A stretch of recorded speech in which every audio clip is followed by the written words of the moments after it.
বাংলাদেশের ক্যাপ্টেন মেহেদী হাসান মিরাজের ক্যাপ্টেন্সি ছেড়ে দেওয়া লাগতে পারে। আপনার বিসিবির মধ্যে আলোচনা হচ্ছে যে মেহেদী হাসান মিরাজের ক্যাপ্টেন্সিটা আপনার ওয়ার্ল্ড কাপের আগে আপনার চেঞ্জ করা দরকার। কেন চেঞ্জ করা দরকার সেটা নিয়ে চলুন আলোচনা করছি যে কেন মেহেদী হাসান মিরাজের প্রতি এই সিদ্ধান্ত বাংলাদেশ ক্রিকেট বোর্ডের।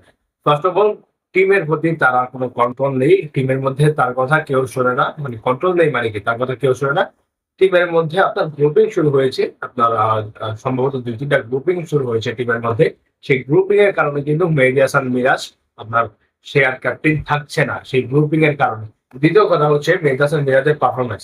তার পারফরমেন্সটা আপনার না ক্যাপ্টেন হওয়ার পর তার ব্যাটিং বোলিং থেকে ওই লেভেলের পারফরমেন্স আসেনি। অবভিয়াসলি বোলিং সে ভালো করেছে, কিন্তু তার ব্যাটিংটা কিন্তু আপনার খুবই বাজে হচ্ছে। এবং তার যে ম্যাচের মধ্যে কিছু সিদ্ধান্ত, সেই সিদ্ধান্তগুলো আপনার টিমের এগেনস্টে চলে যাচ্ছে। সেই কারণে আপনার মেহেদী হাসান মিরাজকে ক্যাপ্টেন্সি থেকে সরিয়ে দেওয়া হচ্ছে। নাম্বার ৩, আপনার মুসাদ্দেক হোসেন সৈকতকে নিয়ে আলোচনা। ওডিআই ম্যাচে আপনার মুসাদ্দেককে আপনার বল করায়নি। এগুলো নিয়ে তো কত আলোচনাই হয়েছে, আপনারা সবাই শুনেছেন, সবাই দেখেছেন। আপনার অনেক ওভার থাকতেও মুসাদ্দেককে বল করায়নি, অন্যান্য বোলারদের দিয়ে ট্রাই করিয়েছে। তো মূলত এই কারণগুলোতে আপনার মেহেদী হাসান মিরাজকে ক্যাপ্টেন্সি থেকে সরিয়ে দেওয়ার সিদ্ধান্ত নিয়েছে বিসিবি। আপনার নেক্সট নতুন ২-৩ জনের নাম আসছে, আপনার নাজমুল শান্ত, তাওফিক দিলওয়ার, এরা তো রয়েছেই। অবভিয়াসলি আপনার সম্ভবত আপনার যে নেক্সট ওয়ার্ল্ড কাপটা আমাদের ওডিআই ওয়ার্ল্ড কাপ, সেই ওয়ার্ল্ড কাপের নতুন ক্যাপ্টেন শান্তই হতে যাচ্ছে। শান্তর হাতে ক্যাপ্টেন্সি দেওয়া হবে।